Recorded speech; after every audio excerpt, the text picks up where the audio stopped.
Hello and welcome to today's episode of the Jacksonville Jaguars Insider Podcast. My name is John Shipley. I am your host and beat reporter, and I've been your beat reporter covering the Jacksonville Jaguars for On SI every single day since August 2019, and we are continuing to march forward through another offseason together. As always, Jaguars On SI delivers you the best and daily Jaguars content you will find anywhere. You can find our 24/7, 100% free boots on the ground coverage of the Jaguars on social media every day, such as Facebook and Twitter at Jaguars on SI. And you can also find us at www.si.com/NFL/Jaguars. Welcome to today's episode of the Jacksonville Jaguars Insider Podcast. Today we are previewing Jaguars OTA number 4, technically only the second OTA that's been available to media, but it is the fourth OTA practice the Jaguars have held so far, and it will take place this afternoon at the Miller Electric Center. Starts around noon, goes for about 2 hours. Then we will also hear from Liam Cohen, Trayvon Walker, and I believe for the first time since he was hired, defense coordinator Anthony Campanelli. And that, to me, I am fascinated to hear Campanelli's views on several things. Obviously, he got hired before the free agents were signed. So I think it'd be very interesting to hear his evaluation on Eric Murray, on Jordan Lewis, on the defensive tackle room, on Emmanuel Ogbah, Caleb Ransaw, Jack Kaiser, and of course Travis Hunter. I mean, if you go back and watch the video of the Jaguars drafting Travis Hunter, Campanelli seems like he always has a ton of energy, but he seemed absolutely over the moon, through the roof when the Jaguars took Travis Hunter. And it wasn't like the Jaguars took Hunter and then developed a plan and said, okay, he's going to be on offense. No, the Jaguars knew the entire time when they selected Hunter, he's going to play offense first and then receiver after that. This wasn't something where Campanelli was excited and then found out after the video, oh, he's not going to be a cornerback first? No, that's not the case at all. Campanelli knew what to expect, and he was still over the moon. So it shows you, one, that Hunter's going to have some kind of role in the defense, obviously. They've already said that. Everybody's debated what it will be. We won't really know until we really see it on game day. But the fact that Campanelli looked like the most excited and joyous person in the room, and I think he even said in the phone call that he was more jacked than anybody there, kind of tells you what Travis is going to play. But I'm excited to hear from Campanelli just because I love hearing about evaluations of new players and why team brought a certain guy in, what it was about him, his skill set. I think that's probably some of the more fascinating stuff that you hear in press conferences. So this would be Campanelli's first time to talk about all that. And he didn't really talk about individual players at his introductory press conference. Now's the time to get his opinions on Trayvon Walker, Josh Hines-Allen, Devin Lloyd. Team didn't pick up his fifth-year option. He's in a big, contract year. What's Campanelli's take on him? What he likes about him? What he needs to see from him moving forward? I think even more so than the practice, those are the interesting things to look forward to ahead of today's OTA.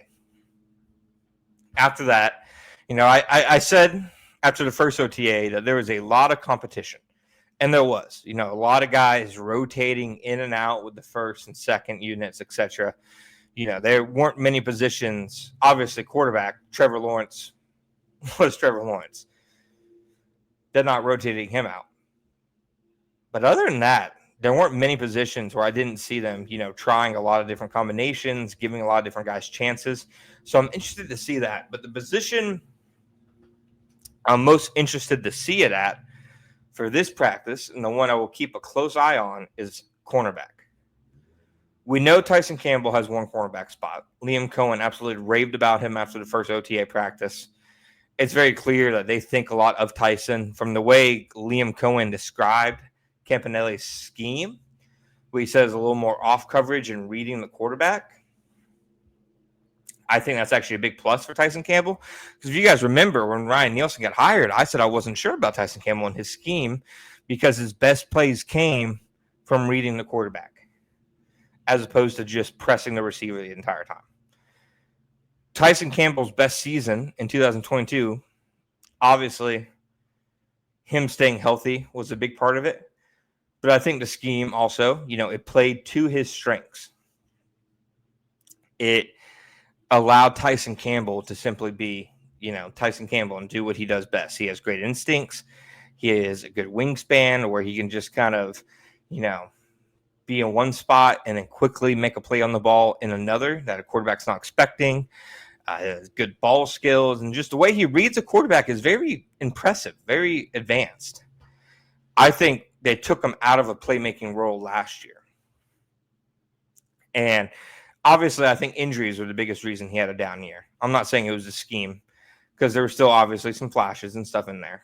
But I think moving forward into the scheme, Tyson Campbell has a chance to take a step forward. Now, of course, pending he stays healthy. But the biggest question in the cornerback room to me has nothing to do with Tyson Campbell or his health or his scheme projection, under Anthony Campanile, as opposed to Ryan Nielsen, as opposed to Mike Caldwell, as opposed to Joe Cullen. Well, this is really the fourth defensive coordinator he's played for in 5 years. That's absolutely bonkers. It just hit me. But beside all that, the biggest question for the cornerback room to me is who is starting opposite Tyson Campbell. To me, there are four options. I think option one, Jordan Lewis. Is there a world where Jordan Lewis starts on the outside and then, if they're going with nickel or dime personnel or, obviously they're facing 11 personnel and there's a slot receiver on the field, any kind of stuff like that or empty or anything like that, Jordan Lewis obviously moves inside, I think. But in the event they play teams and they're in base personnel with just two corners on the field, I think there's a chance you see Jordan Lewis outside. I think they want to get their best 11 on the field, and he is their best cornerback along with Tyson Campbell. I think, they'll make an impressive duo together. So I think Jordan Lewis, would probably be the front runner, but obviously I don't think would necessarily be opposite of Tyson Campbell on the outside on every given play. I think there's obviously be some plays where he is, some plays where he isn't, etc. Stuff like that. Next option, obviously, Travis Hunter. I don't think Travis is going to play like starter snaps on defense. Maybe there's certain weeks or game plans. It's just I see Travis Hunter playing a lot defensively. And I see him playing some really important down. But do you want to call him the true starter at cornerback? I wouldn't go that far, personally. Then there's Jarian Jones, who, played a lot of nickel last year, has said, in recent months that he wanted to play more outside last year, and they just kept him inside at nickel. It seems like this new staff sees him more as an outside guy. So, definitely somebody who, say, they go to Jordan Lewis route on the outside. Maybe Jarian Jones is their nickel outside cornerback, something like that, where he plays in nickel formations, but he's playing outside as opposed to inside. I think there's definitely something to that. I think he needs to compete. He needs to win a spot. I thought he had a really impressive rookie season. I'm a big Jarian Jones fan. I thought he put out good tape. I think he's the type of player in person they need, especially in the secondary. Because, he is football tough. He is a tough guy. He is one of the guys who will go down swinging for his teammates, for the team he plays for. I think the Jaguars need more Jarian Joneses. It remains to be seen, of course, how the new staff views, his place in the lineup, etc. But I'm a big Jarian Jones fan, and I think the highest ceiling route is going with him as, Tyson Campbell's running mate. And then obviously there's Buster Brown. Because of Campbell's injury issues last year, I think you can say Buster was their best corner last year. Did some really impressive things. Did so the season before. I think this is a scheme that suits him a lot more than the last scheme. So definitely see Buster Brown, especially with the tape that he has put out as a starter in the past, to have a chance to vie for that job. So that's what I'll really be looking for at OTAs. Shoot me a comment on Twitter, YouTube, Facebook, wherever, and tell me what you'll be looking for. As always, please go to Spotify and Apple Podcasts and all other podcast platforms.